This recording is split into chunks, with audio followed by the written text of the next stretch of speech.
everybody. Welcome to the October 14th meeting of the Leesburg Commission.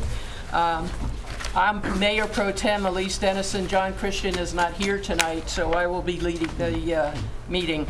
Would you please stand for the Pledge of Allegiance and the invocation, which will be given by Commissioner Roebuck. Lord, Heavenly Father, as we gather here tonight to conduct business for the city of Leesburg, please give us the wisdom to make decisions that are in the best interest of all of our citizens. This we ask in your name. Amen. Amen. I pledge allegiance to the flag of the United States of America and to the republic for which it stands, one nation, under God, indivisible, with liberty and justice for all.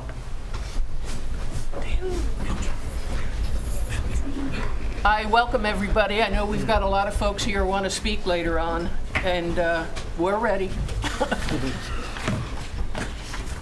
Okay, tonight we have no proclamations, and the presentation which will be given will be right before we hear on the first reading of the property over on 48 and okay, the consent agenda. Routine items are placed on the consent agenda to expedite the meeting. If the commission or staff wish to discuss any item, the procedure is as follows. Pull the item from the consent agenda. Vote on the remaining items with one roll call vote. Discuss each pulled item and vote by roll call. Do we have any items you want to be called? None for me. 4B2 and 4C4.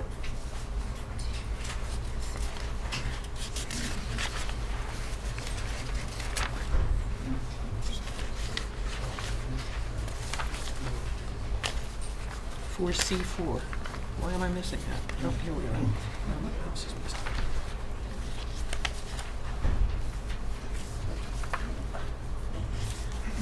Can we have a motion, please, to accept all remaining items? So moved. Second? Second. Thank you. Roll call, please. Commissioner Peterson? Yes. Commissioner Roebuck? Yes. Commissioner Hurley? Yes. Mayor Pro Tem Dennison? Yes.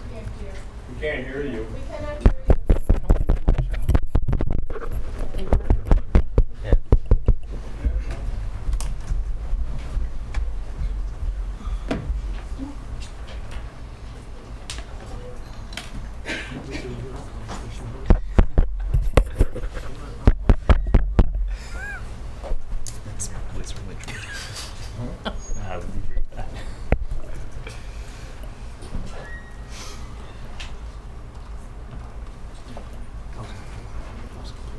Yeah. Yeah, I know.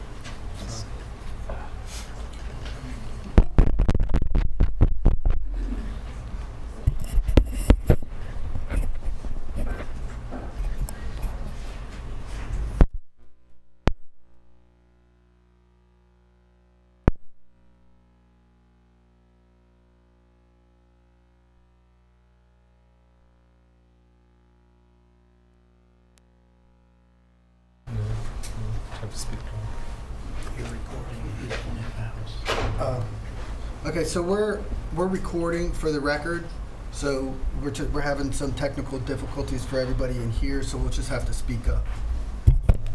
Oh, wait a minute. Here we go. He's speaking to the microphones. It'll work well. Okay, so we're I mean, I can't do anything else outside of this right now, because if I increase it and if I try to adjust it, we'll end up with feedback and we'll have a bigger problem than what we already have. That was a long explanation for you just turned it on. Now go away.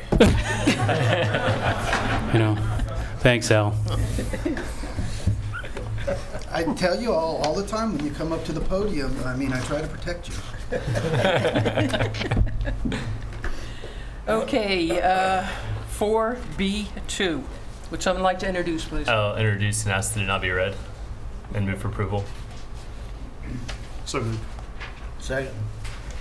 People listening. Mayor Pro Tem Dennison? Yes. Okay, 4C4. Would somebody like to introduce, please? I'll introduce, ask that it not be read and move for approval. Second. My question was, just make sure, we're going to vote on the actual program, or is this us voting on the actual program? This is you voting on the program. Okay. Then in that case, my issues are that that doing the 100% tuition reimbursement for a C. Like, I think that, I mean, if it was just up to me, I would prefer a cost split, because I think when people don't have to pay something, that they just take it for granted. But if we're going to do 100% reimbursement, I think that the bar is too low to me. That if we're sending people to school while they work here and going to pay 100%, then they ought to do a little better. Maybe certainly at least have a B or more, and then maybe we'd reimburse 50% for a C. Man, I got in this seat on D's. Come on. Yeah, well, and it But City shows. Leaver didn't pay for it. I thought he'd jump on that. It's okay, you didn't hear. So that's just my feeling. Al, I did hear it. That was me. Well, that was you. We are no longer friends. Just so y'all know, she called me dumb. Anything else from the other commissioners? Okay, roll call, please. Commissioner Hurley, Yes. Commissioner Peterson, Yes. Commissioner Roebuck, No. Mayor Pro Tem Dennison. Yes. Okay, we're going to move to public hearings and non-routine items. We will read what's going on first. You all will have a chance to say something after the first reading, and then you will be able to speak for up to 3 minutes on each of the issues. So we're going to try to limit that because we have such a crowd tonight, okay? 5A, would somebody like to introduce, please? I'll introduce has to be read by Todd Rowley. An ordinance of the City of Leesburg, Florida, annexing certain real property consisting of approximately 6 acres, being generally located south of County Road 470 and west of County Road 33, lying in Section 15, Township 20 South, Range 24 East, Lake County, Florida, providing that said property so annexed shall be liable for its proportionate share of the existing and future indebtedness of said city, providing that such annexed property shall be subject to all laws and ordinances of said city, as if all such territory had been a part of the City of Leesburg at the time of passage and approval of said laws and ordinances, providing that such annexed territory shall be placed in City Commission District 3, and providing an effective date.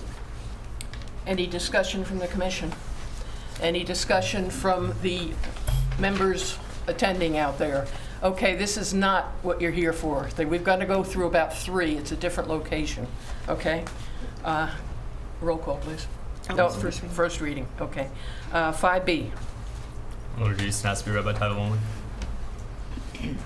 An ordinance amending the comprehensive plan of the City of Leesburg, Florida, changing the future land use designation of certain property containing approximately 6 acres from Lake County Regional Office to City of Leesburg Industrial for property generally located south of County Road 470 and west of County Road 33, as legally described in Section 15, Township 20 South, Range 24 East, Lake County, Florida, and providing an effective date. Commissioners like to say anything about this? No, ma'am. Audience? Okay, this will hang over until November 12th, and that will be the second reading. Okay, 5C. Somebody introduce, please. I'll introduce has to be read by Todd Rowley. An ordinance of the City of Leesburg, Florida, rezoning approximately 6 acres from Lake County LM Light Industrial District to City of Leesburg M1 Industrial for property generally located south of County Road 470 and west of County Road 33, as legally described in Section 15, Township 20 South, Range 24 East, Lake County, Florida, and providing an effective date. Commissioners, anything? No. Audience? This also will hold over till November. 5D, would somebody like to introduce this, please? I'll introduce has to be read by Todd Rowley. An ordinance of the City of Leesburg, Florida, annexing certain real property consisting of approximately 4,900 square feet, being generally located south of County Road 48 and west of Number 2 Road, lying in Section 18, Township 20 South, Range 25 East, Lake County, Florida, providing that said property so annexed shall be liable for its proportionate share of the existing and future indebtedness of said city, providing that such annexed property shall be subject to all laws and ordinances of said city, as if all such territory had been a part of the city of Leesburg at the time of passage and approval of said laws and ordinances, providing that such annexed territory shall be placed in City Commission District 3, and providing an effective date. Commissioners, anything? What I'm going to do is ask you just to hold off until we do the third one. We'll combine the three for the person who's going to be talking, okay? Thank you. 5E. Introduced, has to be read by title only. An ordinance amending the comprehensive plan of the city of Leesburg, Florida, changing the future land use map designation of certain property containing 0.17 plus minus acres for property generally located south of County Road 48 and west of Number 2 Road, as legally described in Section 18, Township 20 South, Range 25 East, Lake County, Florida, and providing an effective date. Commissioners? Nothing. Okay, 5F. Introduced, has to be read by title only. An ordinance of the city of Leesburg, Florida, changing the zoning of approximately 164.56 acres from City of Leesburg R1A Single Family Residential, A Agriculture, and Lake County R1 Rural Residential to City of Leesburg PUD Planned Unit Development for property generally located south of County Road 48 and west of Number 2 Road, as legally described in Sections 18 and 19, Township 20 South, Range 25 East, Lake County, Florida, and providing an effective date. Commissioners? Mr. Miller, is the group here for the reading of this? Yes, ma'am. Okay. We're going to hear from the developers for about 15 minutes at the most. And they might answer some of your questions as far as what's going on. But then we'll have the audience come up and speak. Go ahead. There should be a PowerPoint presentation that goes with this. But I can go ahead and get started if you'd like. Nope. Okay. This one, Sarah? Yes, sir.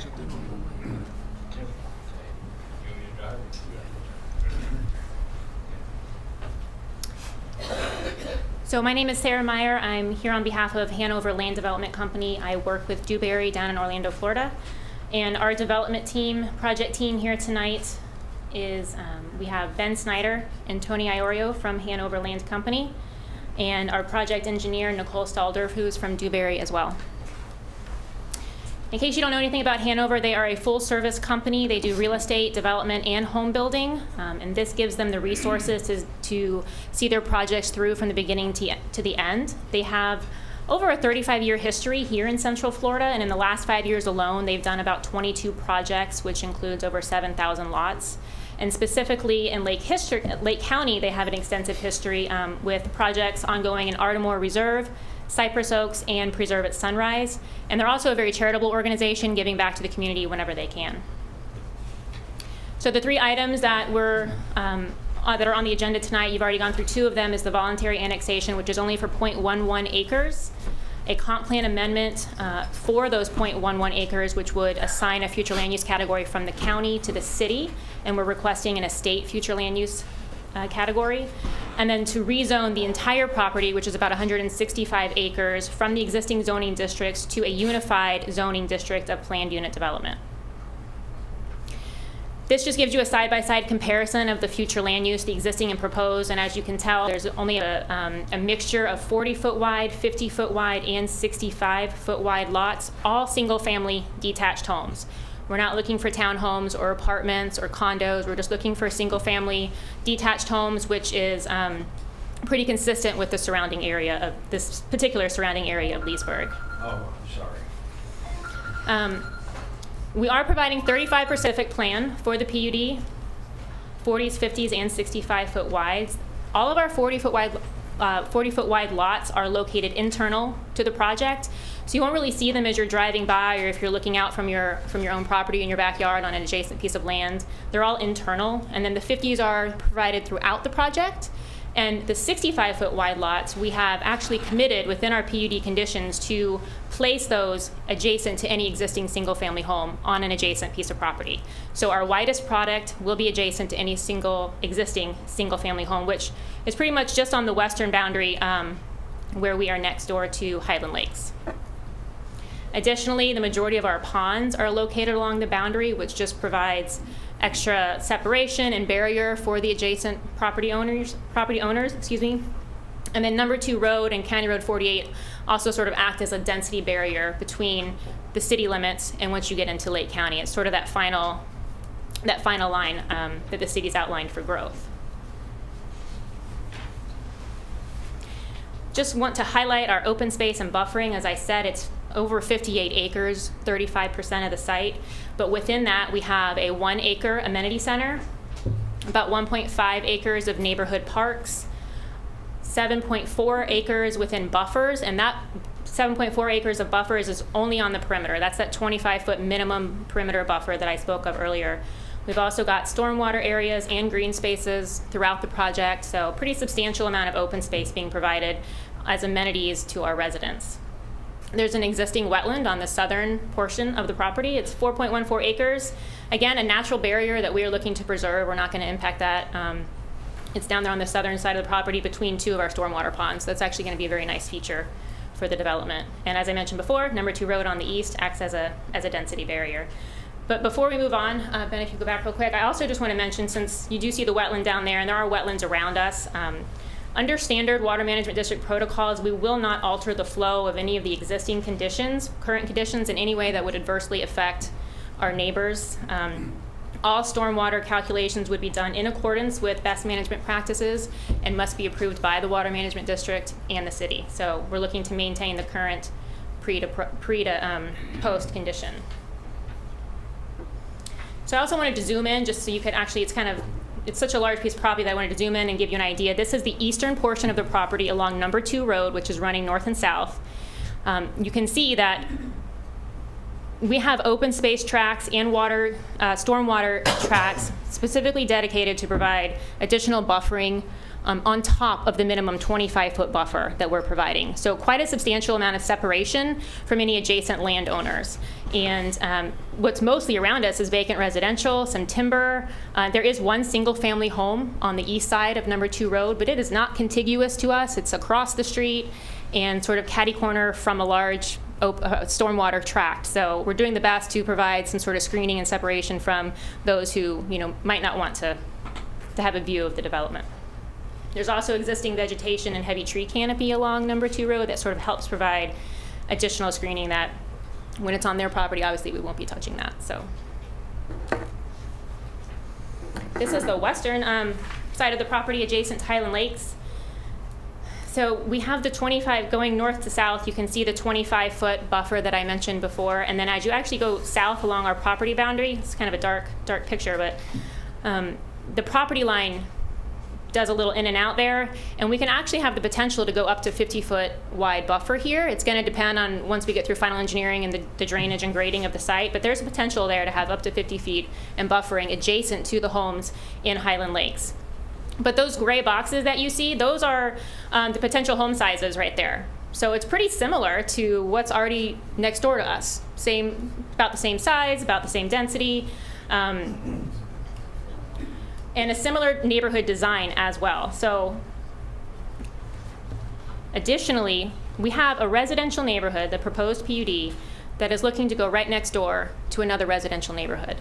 So a 25-foot buffer between like uses is actually pretty substantial. I know that that's pretty common in other municipalities, and it's even not required in a few municipalities that I've worked in. So 25 feet between homes is pretty, I think it's pretty good. And then on top of that, our property is currently under an agricultural exemption. It has planted pines and it undergoes harvesting on a regular basis. It's not forested woodlands, it's not preservation, so we're not destroying any sort of protected habitat right now or at all. I can tell you that the Hanover team has already conducted a gopher tortoise survey. They've mapped location of all burrows and will relocate them prior to construction, and that is the only listed species that has been found on the property so far. Could you repeat that?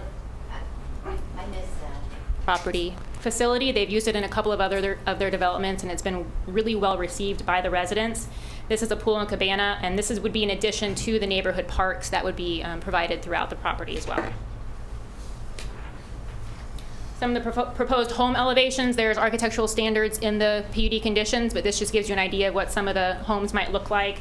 It's got a combination of building materials. You can see stucco, siding, stone accents, along with varying roof lines, which is a really nice feature to see in new developments. Shutters, eaves, and hardy board signing, just really nice elevations for potential home buyers. So in addition to traffic, one of the things we always look at is the compatibility of the development to the surrounding area and what's going on and what that pattern is. So on this slide and the next couple of slides, I just wanted to point out and highlight some of the similarities between our proposed PUD and what's already existing in the subdivisions around us. So Highland Lakes is right next door to us. They are contiguous to one of our property boundaries. And this community has a mix of lot sizes, just like we're asking for, including townhomes, 44-foot wide lots, and 65-foot wide lots, among some other lot sizes. But what's particularly interesting is that there are townhomes adjacent to and directly across the street from single-family detached homes, which is a great planning aspect of the community. But you can see on the right-hand side and on the lower side, you have townhomes directly across and adjacent to larger 80-foot wide lots and 44-foot wide lots. So something we're asking to do as well. On the next slide, I just want to mention these images are from the property appraiser, so anyone could go and look for these. On this one, we have a duplex on the right-hand side in this graphic, which is a 42-foot wide attached product that is adjacent to and immediately across the street from single-family detached homes. The lower graphic shows 44-foot wide and 80-foot wide lots directly across the street from each other. I don't know if you can see it, but on the north side of the street are the 44s, and on the south side are the larger 80-foot wide lots. And if you didn't notice, right at the end of that block is our subject property. So that's the proposed PUD. We are right down the street from this variety of lot sizes that's being provided next door. So all we're asking from you tonight is to be able to provide the same thing. We'd like a neighborhood with a variety of lot sizes, with open space and parks for our residents, with the exception that our neighborhood would be available to everyone. We're not looking to make it age restricted. Okay, it's going to be a primary housing development. So, and that leads right into the, how our development would help fill a gap in the local housing inventory. City of Leesburg is pretty heavily weighed with age-restricted developments, and so we're looking to provide some primary housing at market rates. I don't know if you guys have heard of the Bureau of Economic and Business Research, which is at the University of Florida, but their most recent population projection that I could find, which was from 2018, says that Leesburg has grown by over 3,000 people in the last 8 to 9 years, which is a 13% increase in population change. And then on top of that, Lake County overall was ranked 8th out of all the counties in Florida for an increased percentage in population over the 2010 to 2018 reporting period. So people are coming here, and we need houses for them, and we need to provide primary housing for them at market rates. So that's what Hanover is trying to do. We're looking to provide a neighborhood for working professionals, working families, households looking to downsize, and even retirees. So the neighborhood would be open for everyone. It's consistent with the land use pattern, the PUDs. You've already said there's already existing PUDs out there. We're looking to provide similar variety of lot sizes and housing types and options. And then, of course, the amenities we would be providing on site to our residents, the 35% open space with the parks and the amenity center. So with that, staff supports our project and recommends approval. And we hope that the commission will support our project as well and approve the PUD. Thank you very much. If you have any questions, I'd be happy to answer them for you. Thank you. You're welcome. Okay, we're going to open this up to our audience. When you come up to the podium, please give us your name and address, and keep your comments to 3 minutes. We just don't want to get the repetition going of the same comments over and over and over again. So please feel free to come up and share your letters, and which I read, by the way. Got them all. Thank you very much. I appreciate it, as does the rest of the commission. This is how we can hear from the people about some of the decisions we make and whatnot, so thank you. Is there anybody that'd like to speak?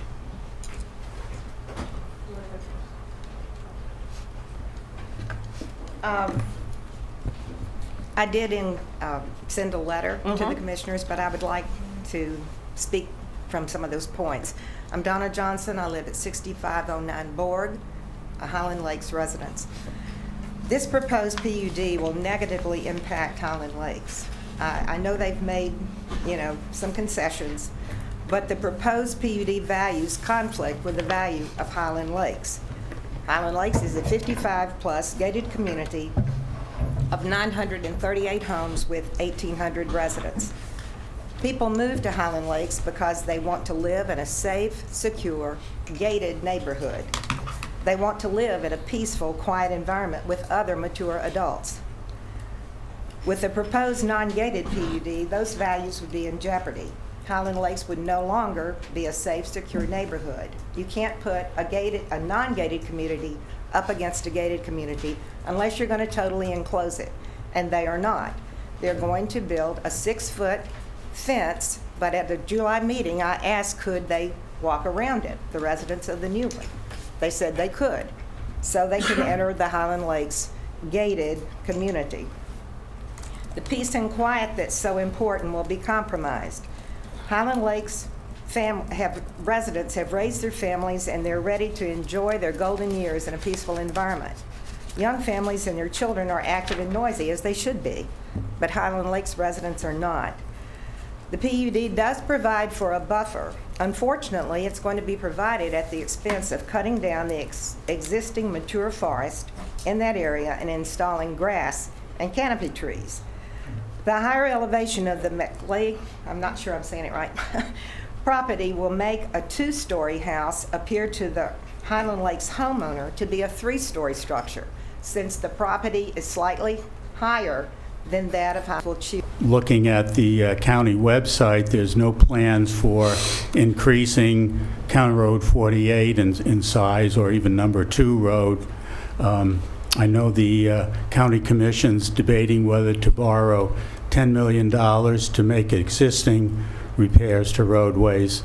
So I don't believe they're going to have the money to make any major improvements to either County Road 48 or number 2 road.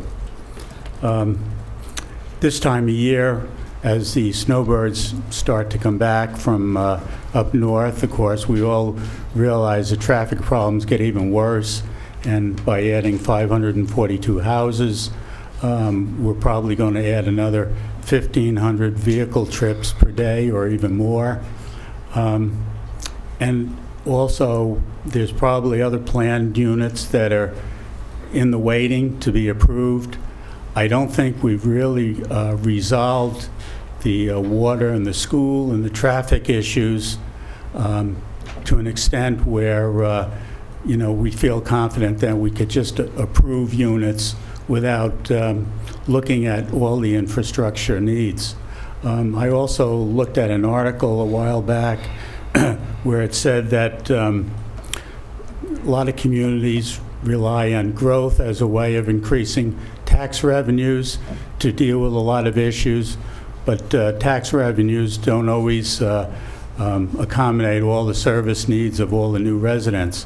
And if we've got school, roadway, and water issues now with the increase in growth of Lake County, and we still haven't been able to resolve those issues, obviously the revenues that the county's generating is insufficient to deal with a lot of the problems. So I think as we move forward, infrastructure planning needs to be resolved. We need to make sure that we have adequate funding to deal with all the issues that are going to come up, and make sure that as additional plan unit developments materialize, that we're ready to support them. Thank you. Thank you very much.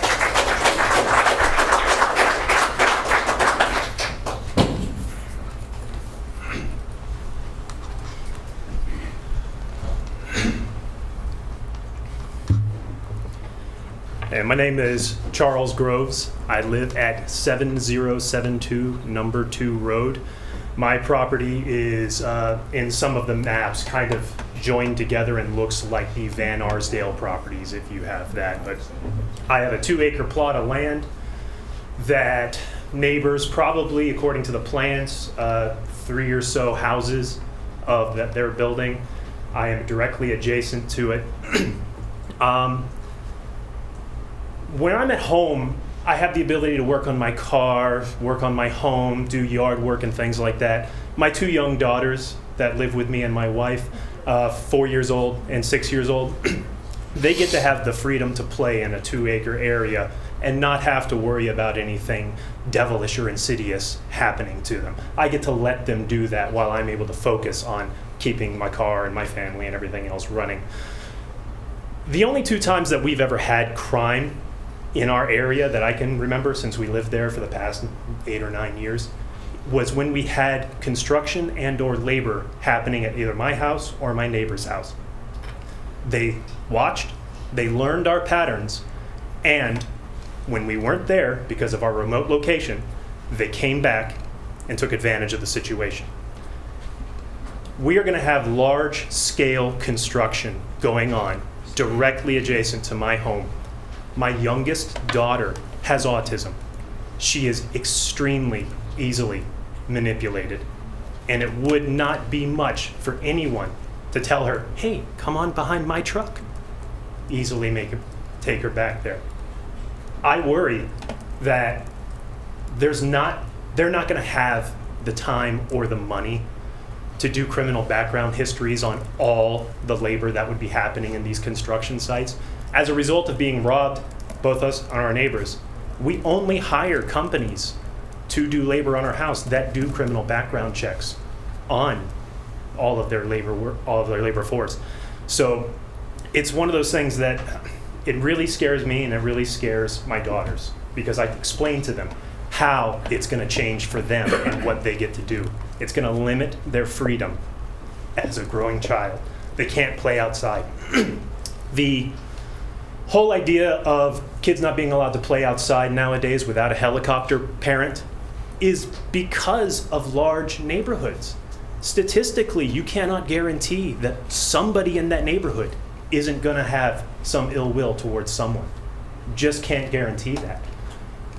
We live in a rural area where we encourage our kids to go outside and play. This development is going to change that entirely. I'm going to have to follow them around everywhere they go. Right now, if there is someone by or on my property, they shouldn't be there. And I know that. So I can immediately, but now, there are going to be people everywhere. There's going to be people watching us throughout the day. And that scares me and my children. So we don't want this. If we had lived in a neighborhood like this, we would have moved to a home like we have now. Putting the neighborhood next to us or almost on top of us, because we're going to be sandwiched on either side now, it just makes us not want to be there anymore. We love that home. We just don't want that anymore. So, thank you. Thank you.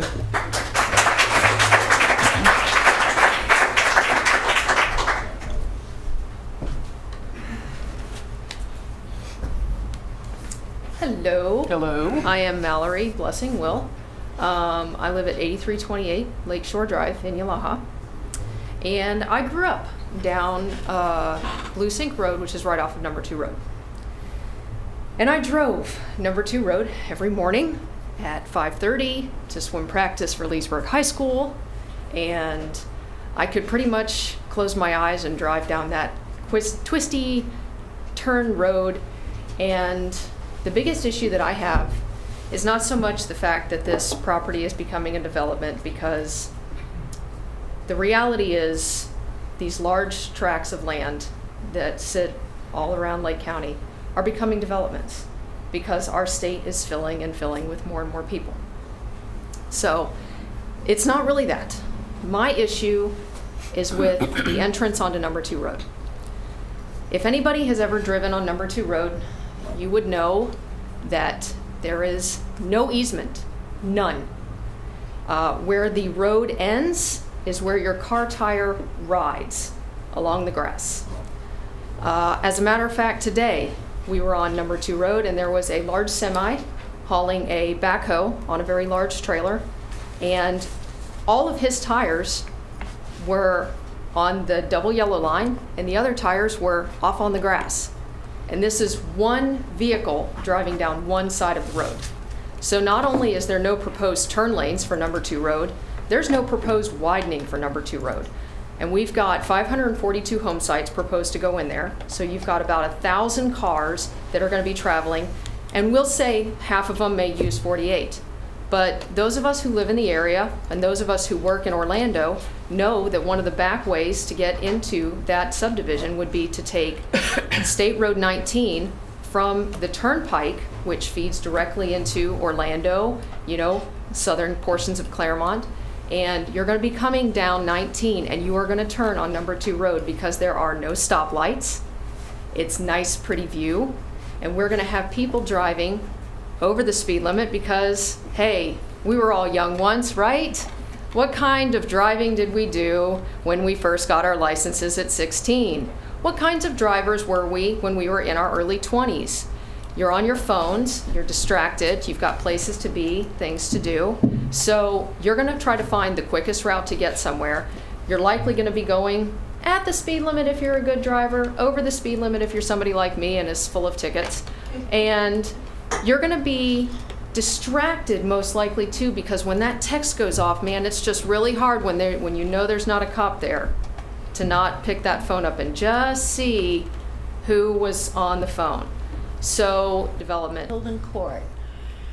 I have some concerns about what the plan calls for in terms of detached structures. Our community is very old, it's 27 years old, but we are not allowed to have detached structures. And we are not allowed to put up a fence to protect ourselves from looking at what might go up behind us. My house is 17 feet from the boundary line, and so is Mr. McGinnis's.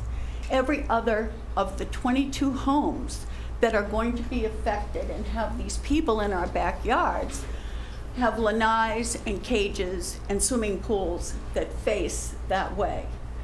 I'm fearful because of the language in the plan. It says simply, structures will have 5 feet setbacks from side and rear, and that there'll be no structures that can occupy more than 30% of the rear yard. I'm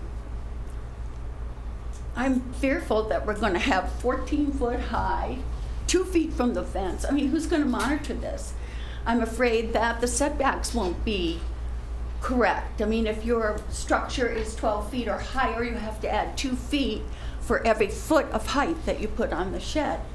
So if it simply says you have to have a 5-foot setback, it's not saying that the shed has, or the structure has to be 6 by 10 feet, which is what it says in your ordinance. I mean, what if they want to put up 3 4-by-5 sheds?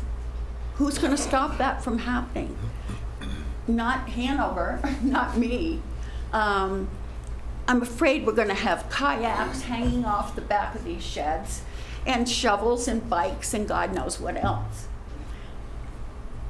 The boundary, the property line, I don't know how many miles it is or acres, but when Mr. Schneider visited my house last year, he said that the fence to protect the visible privacy was going to be 1,500 feet long, which only covers the 23 homes that are going to be up against our property line. So Donna Johnson, I think, has a point in that all of that other acreage is wide open. And for us, privacy is important. We live there because we don't want to hear screaming kids and jumping up and down on trampolines and that side of things. So how about a 10-foot high fence? Or I heard the young lady say that on number 2 road, the buffer is going to remain as the vegetation. To come into a site, clear it, take all the timber off of it, get as much money as you can for that, grade it in whatever way you can to optimize waterfront for the properties inside the development, but with very little regard to what's around it. To my joy, I read in your ordinance that a PUD is very clearly defined as an area only to be approved if you can balance and mitigate the potential impacts on surrounding properties and uses. So what you've been hearing tonight from all the neighbors are bits and pieces of this really important design responsibility that you have. I've looked at the property professionally, I've looked at the proposal professionally. I reach a very different conclusion from Dan in the staff report for a whole lot of reasons. The first is, and I said this probably most importantly in my written piece, you really do need to design this project from what's there, from the nature that's there now. It's a very unique site. There's some very important and existing and stable wetlands, which are not just stormwater ponds. You'll notice when you see developers who really don't care about any of this stuff, they label everything two big clues. One, they say stormwater facility instead of wetland or lake or pond. You also notice they say vacant residential land. Well, that's not vacant land. That's existing pasture, that's existing wetlands, that's existing forest, it's existing orchards, it's existing agriculture. There's already a full and expressed use on that land. So you're not just got vacant land you got to fill up. That's what the developers want you to believe, that we got to fill it up with something. It's already there. You need to look and see what it is and design with the land. Now this property is really ripe for development. It's a great site. If I wish I could take 2 hours with the developers and sit down and share some of the thoughts and ideas and design I had for the site. But what you need to go away from today is the property as it's currently presented is not approvable. You can't do what's been proposed for you. There's a bunch of impacts that you can't get past that are too impactful, too dangerous to the neighborhood and to the surrounding uses and to the people that live there to make it approved as it is. And I proposed a couple things. Density needs to be reduced by about half.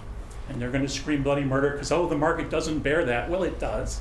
The market bears anything you want to build there. It's a beautiful site. The question for the city council is, what do we want to have in Leesburg? And what you want to have is high value, high quality, really desirable habitat for people to live in. If you want to go market rate and you want to have housing for families, which I'm not opposed to either, even though I live in a 55 plus community, you simply need to design it so that those people are going to be attracted to it and want to live there. This is missing all kinds of amenities that needs to have one little pond, a little pool, and a little bathhouse is not going to solve the problem of playgrounds and recreational activities, connections to bikes and trails, easy access to a local school. How do you get to parks and recreational facilities? Who do I play with in my neighborhood? You've got to find ways to create those linkages for these kind of projects. Otherwise, you're just urban sprawl. So the other big mitigation factor that I'm concerned with, and Ms. Wilson, I heard, really got my attention. She was very gentle and very, very respectful. Her house is literally on the boundary of this project. I don't know if you can see Tilden Court right there on the west side of that property. She's right under the C for court on that site.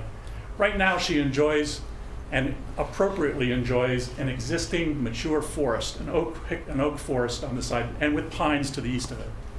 And it's connected by the wetlands to the north, which is a major drainage area, goes north to Lake Harris, and to Lake Eagle down below, which is a major facility, a major pond and open space area to the south. What we have now is a very, very functional, very attractive, natural forested conservation area.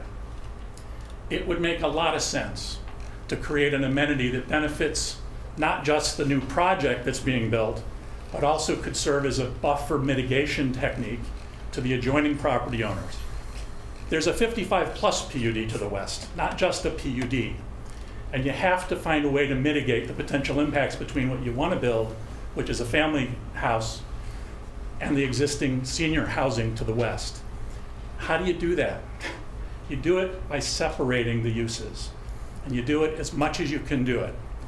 In order to preserve a forest that'll be viable and have forest interior dwelling species and all the things that people care about environmentally, and have a functional corridor for wildlife to be able to move in the area, you need to create a minimum 10-acre chunk of land that's about 200 feet wide, and I would run it from the wetland to the north to the wetland to the south along the property line of Highland Lakes. That could be the conservation area that could also be the area that the properties to the east, now in the new project front on, become very high value residential lots. Right now, they're trying to push them right up to within 25 feet and calling it a buffer. Really? If that was the exact same kind of project and it was a market rate house, or if it was 2 senior housing projects, you might get away with the 25 or 50-foot buffer. But you don't tear the trees down that are already there and then try to build canopy trees back. Okay, sir, please start Thank to you. wrap it up. Thank you. That's it. I want to thank you all for caring about this stuff and the efforts you're making to try to make smart growth work in this area. And hope you can make this a good example. Thank you. Thank you. My name is Bonnie Field. I live at 26613 Wimbledon Street.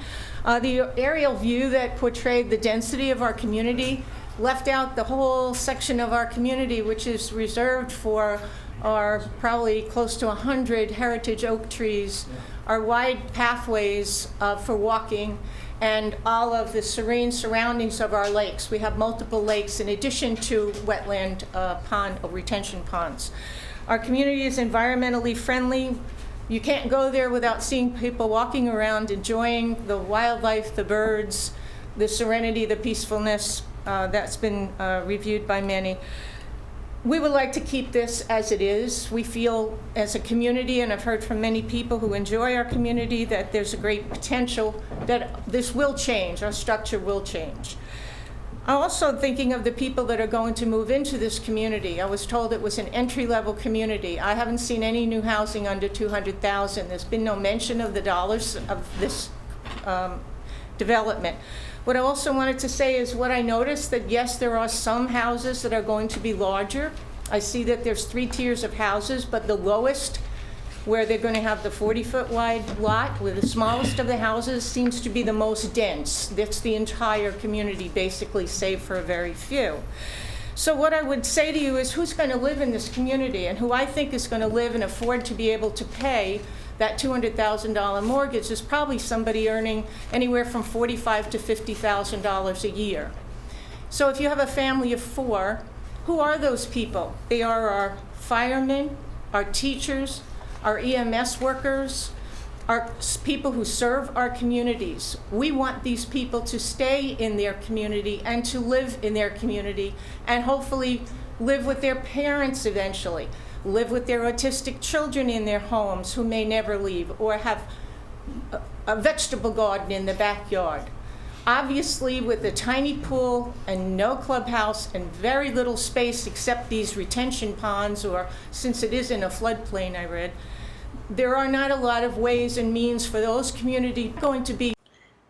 And I'm going to be very conservative and say there's going to be 177 school-aged children in that community, and we already pay $8,600 per child per year. That's $1.5 million. So we're already in the red. And then we're going to have to add police and fire department and other infrastructure. You're going to have to think about the burden on the taxpayers for the new schools, the water and sewer. All of that is coming out of my pocket, out of your pockets. This is city money.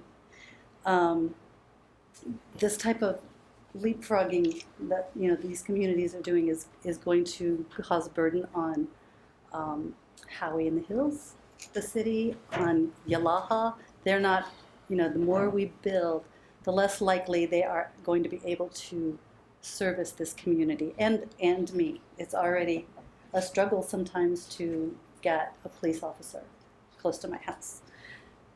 That's the money. The other thing I want to talk to you about just very quickly is the crime in the area. This is the area that we all live in, all of us. And this is the crime surrounding it. And if we bring in more and more homes and we're just going to increase the crime, which is more expensive for us as well. I've been reading about the current inventory in Lake County and in Leesburg, and we have enough. There aren't enough houses. It's already there. We already have communities that are empty or slow growing. So if we have to have something there, and by the way, my niece lives in that little corner there that is surrounded by the property. So yes, those are my my two great nieces. Let's make it a more palatable property, and bring in more money annually, rather than squeezing as much as we can and not really getting our bang for our buck. Thank you very much.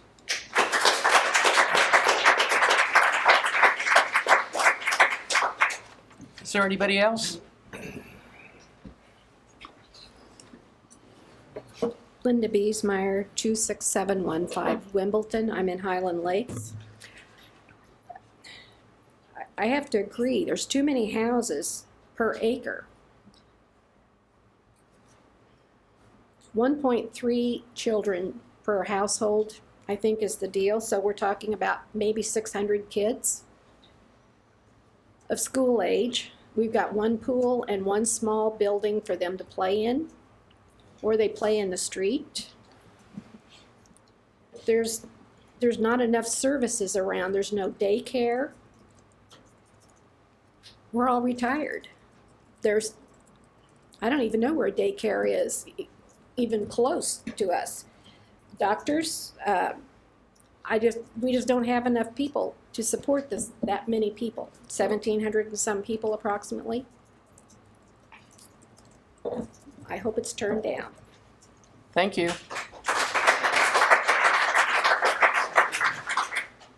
Well, this gentleman is coming up. I hope you all noticed that Hanover is taking notes. Okay, so we're hearing what you're saying.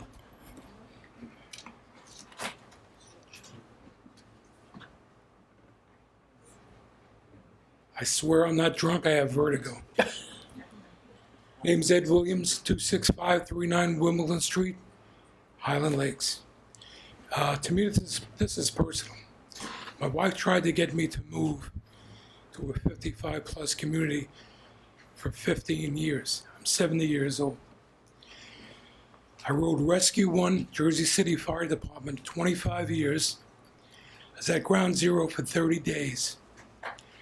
I lost part of my lungs, heart surgery. I've got non-Hodgkin's lymphoma. Everything I have is tied up in that house. For me to live there and see the values go down because of an adjacent property that was built for the wrong reason, it'll just destroy me if I live that long. But I think Hanover has a good idea, just not for that area. Somewhere else, plenty other properties around. If they wanted to put another 55 community in there, less density, that'd work. They'd still make their money, everybody be happy. But this weekend we had the grandkids over. I would love when they came, but I also love when they left. Don't need to see kids. I mean, I'm from Jersey City. A 6-foot fence, right over it, or right under it, break it down. It's not going to work. It's just not going to work between Highland Lakes.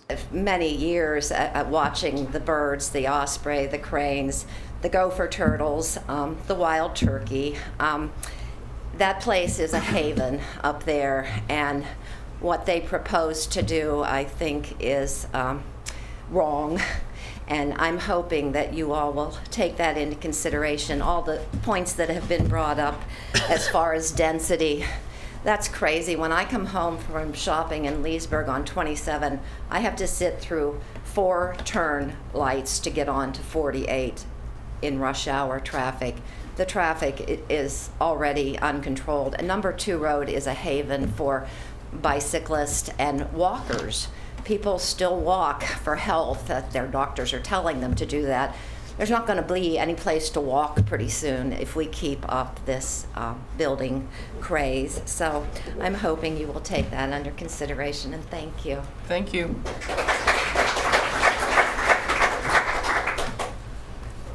Anybody else? Okay, yes.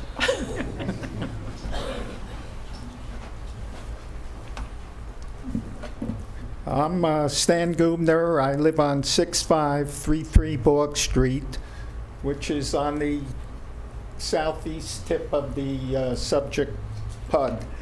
I sent the letter to everybody on the commission, and I'm not going to go through my letter.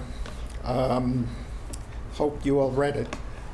The thing I want to address is the comparison that was made to Highland Lakes was just one aspect, and about density of homes on lots. I still feel we have a lot bigger lots, but we've left out the fact, one lady mentioned, we have these lot of lakes on the property with around a surrounding free area. We have a wetland area with nature trails in 2 different spots. We have a ball field. We have tennis courts. We have bocce, you know, all this stuff. And open spaces, tree areas. Compared to if you have 540 homes with maybe 600 and more children, 1.5 acres? I mean, it just doesn't make sense. They'll be playing in all the buffer areas. Where else they're going to go? And the other thing, kids like to ride bikes a lot. And you've got Pier Park on Route 27. How are they going to get there on a bike? 48 would be an extremely dangerous place to ride a bike. I rode a bike once from Highland Lakes entrance to the corner. Wouldn't do it again. Wouldn't do it. I mean, you know, cars are going at 60, 65 miles an hour. I was shaking a little. I said, nope, once is enough. However, if I was a kid in that crowded development and wanted to get over to Pier Park, I'd go through Highland Lakes, cut across the 2 ball fields, and then all you'd have to do is go down 27.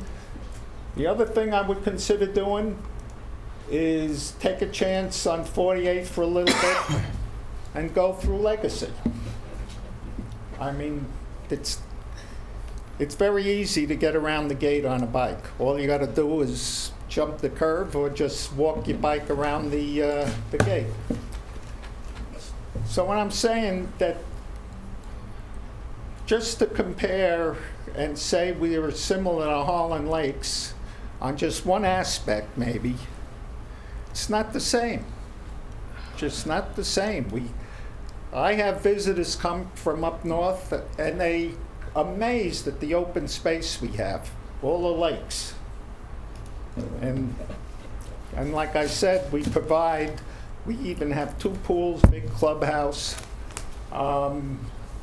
It's just not the same. Thank you.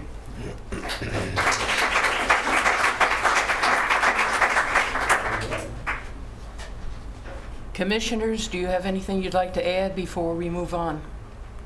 I've got a couple things. First, I want, because it got brought up about the money for the development. I think that's really important to lay out what the actual numbers for the development are, because that then answers a lot of the other questions. A lot of the letters brought up schools and how schools are impacted. And first, while it is true that the South Lake schools are overcrowded, the Leesburg system school is certainly well under capacity. The high school has several hundred students less than when I went to school there. But even if it were at capacity, this development, unlike the retirement communities, has to pay school impact fees. So the school impact fees on this development are almost $5 million. $5 million one time. You're right. One time, $5 million. A lot of money. Let's go 10 years from now. Let's do this. We don't interrupt you. If you're going to interrupt us, leave. That will not happen. Does everybody understand? Excuse me. All right. Thank you. Commissioner Roebuck, please continue. Thanks. So $5 million for stations that we don't need because we have plenty of them. Then it's going to generate another almost $500,000 in transportation impact fees that go to the county. And the county sets that rate, we don't set it. Then you can't use the median income or the median property in Leesburg because we have a lot of very low property values. You have to use the actual. The developers have been very generous in working with the buffer zone, with a fence across the rear, which is a bit unusual. So I just, anything reasonable, but the idea we just shouldn't have it because we don't like kids and we don't want more houses. For me, that's not it. Let's see. I respect all the comments from the people here. Dan said, I think said a lot of it pretty well. Nobody wants it in their backyard. I mean, if I lived in Highland Lakes, I wouldn't want it next door. Reality is, it's going to happen. This property will be developed at some point. I like towards Claremont, and I get that. I understand. When I was a kid, I was raised on a farm, so I understand being out in the country and that type of lifestyle. One of the things you have to understand is as the traffic increases, and sad to say, as bad things happen on the roadway, such as crashes and speeding and things like that, those are the determining factors which expedite when the roads are widened and when traffic signals are put in, or stop signs, or whatever it may be, when we have turn lanes and medians and things of that nature. And I understand nobody wants that going all the way down number 2, but that would be something that the state and the county would look at with the city, and we would discuss as cars and traffic begin to increase on that area, especially right there at the corner of the intersection. That's something that would be adjusted at that point according to the need when it was assessed. I do think that I want to make sure I put this really politically correct, but Leesburg has been what I would call a very open and welcoming community to the retirement gated communities. I'll never forget when I moved here at 18 years old. Me and my wife had just got married and moved here from Dallas, and I saw adult living, and heck, I thought, I'm all right, man. Here we go. I'm an adult now. Let's go, baby. And found out I had 35 more years to wait till I was an adult. And so, Leesburg, in large part, we have adult communities everywhere. And we welcome it for everybody who moved here from all over the United States, because Leesburg is a wonderful town. We've tried to accommodate those. All these major, gated retirement communities that suck out the water, that has made it hard for us to have any extra left back when we did in the 80s. That's made us build up our infrastructure and made us add more police and fire and all these other things that we've had to do that you talked about. We did those because all the retirees wanted to come here because it's really nice. The problem is I work for a company and we have almost 500 employees in the city of Leesburg. Our employees drive from Ocala, drive from Claremont, Groveland, drive from Apopka, because it's hard to find affordable housing. It really is. Names and addresses, I got it. So the problem we've had in Leesburg is we don't have a lot of housing.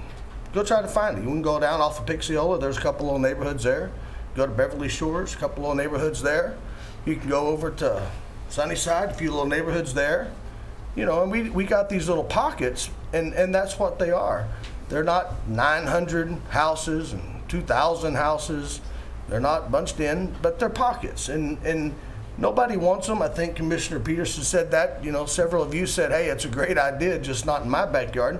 And the reality of it is that every time we have a community proposal, whoever lives in that rural area comes in here and we do this, because nobody wants to build a neighborhood close to them.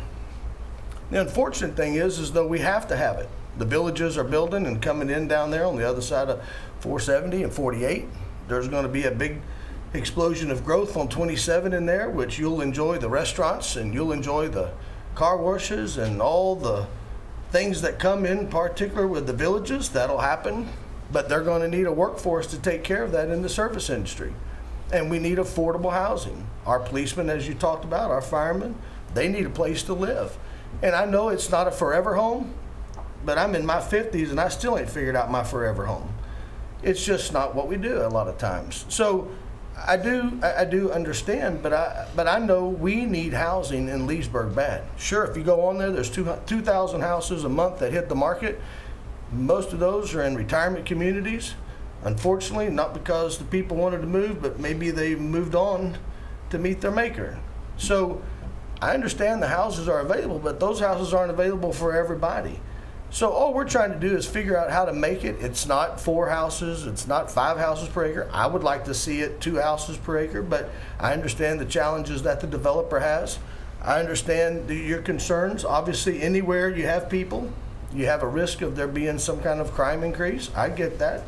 That's why I don't live in New York. That's why I don't live in Dallas. You have, things we talk about, the buffer zones. I'm not sure that that's not something that maybe we can discuss with the developer. Some of the trees that you mentioned, it's very thick and it's very nice, it's pretty, and maybe that's something that we could discuss to see if there was a way to curve into that. I don't know. That'd be something we'd have to talk with them between now and 2 weeks from now. If you build another fence, as Commissioner Roebuck said, you're welcome to fence your community off if you want to. You can shoot it up 10 feet tall, wrap it with barbed wire and electric fence at the top. I mean, I don't know what, I know you, but it's just hard when you hear how it's like it's going to be just a crime-ridden neighborhood. As far as the drainage, as far as the infrastructure, the one thing I can say about the city of Leesburg and about the Lake County is I think that we have a marvelous staff, and we don't have any dummies that made C's when they went to school. We have a great staff. We have people that know what they're doing, and we put a lot of time and we put a lot of effort before we ever get to this place in making sure that we've covered all the bases and that we're doing it the correct way. I hear there's too many per acre. It's that way everywhere. If you live on 1 acre lots, everybody wishes you had 2 acre lots. If you're on 2, the next guy says it should be 5, and it just never stops. As far as its impact, I understand concerns. I just hope that you'll understand if we end up passing this, that we're trying to feed the needs based on the other part of the city, not just that part. I know it seems like a long way to you down there because it's 3.5 miles down 27, but to a family who commutes everywhere, they drive their kids to Howey in the Hills to play soccer, they take them to play in golf tournaments, they take them to play in their swimming meets. Them driving 3.5 miles to be back in the center of Leesburg is nothing, and that's what they'll continue to do. So hopefully we can see about maybe addressing some of these issues with Hanover, and if we can make something that works for you guys and works for us, maybe we can find a resolution where we're all happy at the end. Thank you. I would ask our staff, can you deal with the county? Ask them if they can do something or find out when they are going to improve number 2 road. I think we're bound by the county right now because that's a county road.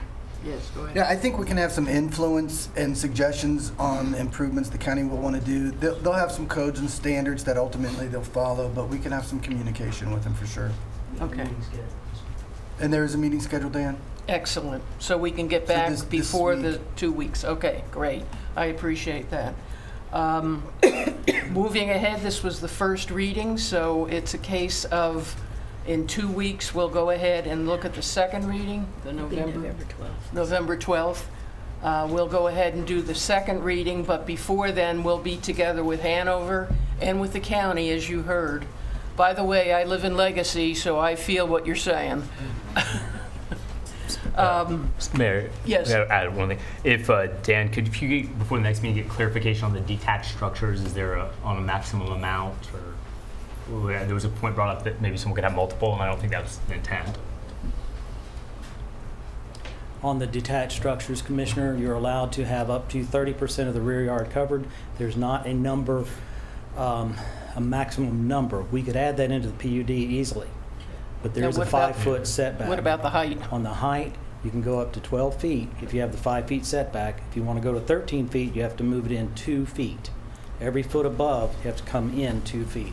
We catch that when they come in for the building permit. we can put some wording in the PUD very easily. Do that now, as far as accessory structures. I mean, I think one is. One is that a problem? Just have one accessory structure. One accessory structure like a shed. No big deal. So if you all understood that, they have to come to get a permit before they can go ahead and build codes. Thank you for your service up there. I was born in, they were living in Randolph Avenue when I was born. Yeah, yeah. Oh, jeez. Snyder High School.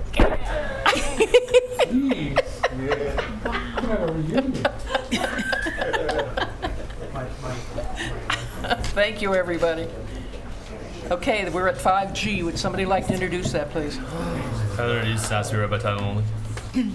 An ordinance of the City of Leesburg, Florida, amending Chapter 28 of the Code of Ordinances entitled Stormwater, restricting the timing of application and content of certain fertilizers, restricting application permitted within 10 feet of a water body, providing for inclusion in the code, providing for severability, and providing an effective date.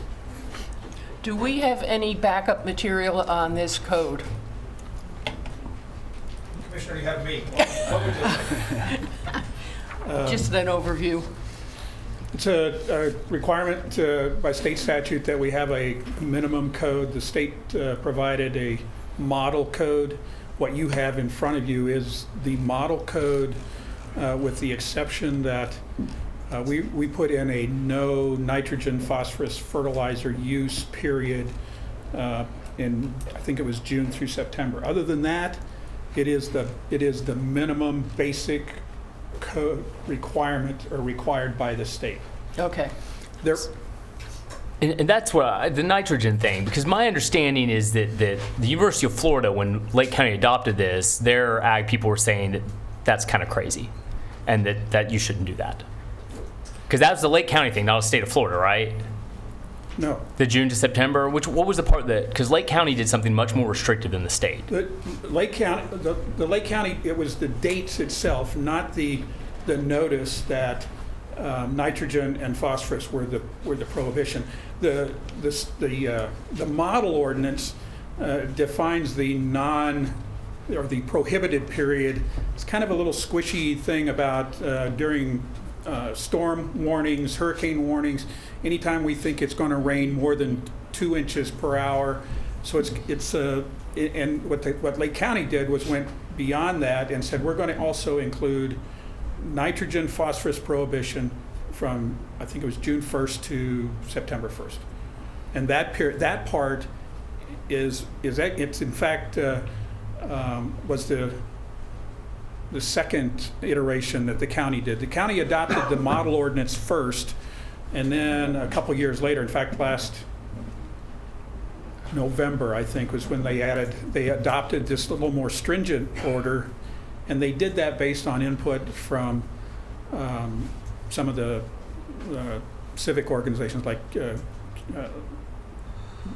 Beautiful Lake or Lake Beautiful. Yeah, and so this is what I'm remembering, and that this is the one where the UF had their ag people, and they said, "There's no science behind this. If you want to make the environmentalists happy, that's fine, but there's no science. So I don't want to do this. I'm entirely against it. If we have to adopt a model ordinance, then I want to do whatever the least amount possible is." Well, then the only option you would have is to eliminate the portion that says no watering or no fertilization from June 1st to September. That's the only thing in here that goes beyond the model ordinance. You still have the prohibition of phosphorus and nitrogen during those where you expect it to rain. When you have the heavy rains. Yes. Right. How is something like this enforced? I mean, I'm not trying to. Yeah. Yeah. Okay, you answer my question. Okay, good. That's about all I would like to say. Thank you, Mr. Ball. To be honest, I realize the commercial people would be that's where the majority of the enforcement will come, is through the commercial applicators who know that they're not supposed to do it, and it places their license at risk. Okay. If I'm a homeowner out here, it's very unlikely that I will ever get caught. But my neighbor calls and rats me out, then maybe we do HOA have will get you. we do have a person that we could send out and do it, but active enforcement is going to be very difficult. It's going to be, it will come down to the professional guys who will abide by it. Cool. I'm making a motion to amend to remove the June 1st through September 30th language. Can we make amendments on first readings? Oh, Sure. Okay, I just wanted to make sure. right. I'll second that. And this will come up to us again in 2 weeks? Yes, ma'am. Okay. Okay, got that? I think we have to vote on an amendment, On the now, amendment? don't we? Yeah. Go ahead. Commissioner Peterson? Let me be sure I'm crystal clear. I'm sure I'm fine. But what is Dan proposing exactly? I'm proposing to remove the June 1st to September 30th provision and remove it back to where the state is, and the state's criteria is based off the amount of rainfall. Okay, I'm fine. I vote yes. Commissioner Roebuck? Yes. Commissioner Hurley? Yes, ma'am. Mayor Pro Tem Dennison? Yes. Okay, informational reports. Do we have any financial reports tonight? None. City attorney items? Nothing tonight, Mayor. Thank you. City manager items? Earlier this evening, you approved a resolution accepting a lot from Habitat. Mayor Christian couldn't make it. He asked me to publicly thank Habitat for working with the city on granting that lot to the city. Okay, we're at public comments again. 3 minutes, please. Okay, so feel free to talk about any concern, any matters that you want to bring up, opportunities for praise. We're not going to discuss in detail at this meeting, and we will try to refer it to proper staff or future commission meeting. Please limit to 3 minutes. Good Yes. evening, Commissioners. David Serdart, 66 Wintergreen Drive, Fruitland Park, Florida. I've been here before, but I want you to know your Keep Lake Beautiful program this weekend, I was there, volunteered for the 3rd time. Your coordinator, director of housing and redevelopment, Sir, you're going to have to wrap it up. You're I past will the wrap 3 it minutes. up. I thank you for your time. I want you to know I was in Wildwood this morning. They're going to take some action. The mayor talked to the city manager while I was there, and I do have a meeting with the city manager in Lady Lake already, because the good family of the village. Actually, I spoke to Lady Lake last week. I knew you were coming, so thank you very much. Thank you for sharing your information. Thank you so much for your time. God bless you. Are there any other public announcements or praise? Okay. Roll call, please. Commissioner Peterson? Nothing tonight. Commissioner Roebuck? Nothing tonight. Commissioner Hurley? I like plastic bottles, styrofoam cups. That's it for me. Mayor Pro Tem Dennison? That's right. The only thing I want to mention, the resolution's already been passed, but that is, do we have any idea how much more the law firm money is going to be? No. Okay, before we increase it anymore, can we know in advance some of their charges? And yeah, absolutely. I think I've kept the commission up to speed on where we're at. We're probably going to end up about $500,000 on where we're at. We're in a holding pattern right now till we get the recommended order from the Public Service Commission. Okay, and that's due this month? Well, it's supposed to be due. The report I sent out, I guess about 2 weeks ago, was 40, about 6 weeks-ish. Oh, okay. It's, I spoke with John today. He thinks it could be January before they deal with it. Okay. So bottom line is you won't be spending big dollars until I come back to you with a direction. Very good. Thank you. That it? Motion to adjourn? We're adjourned. Sorry, sir.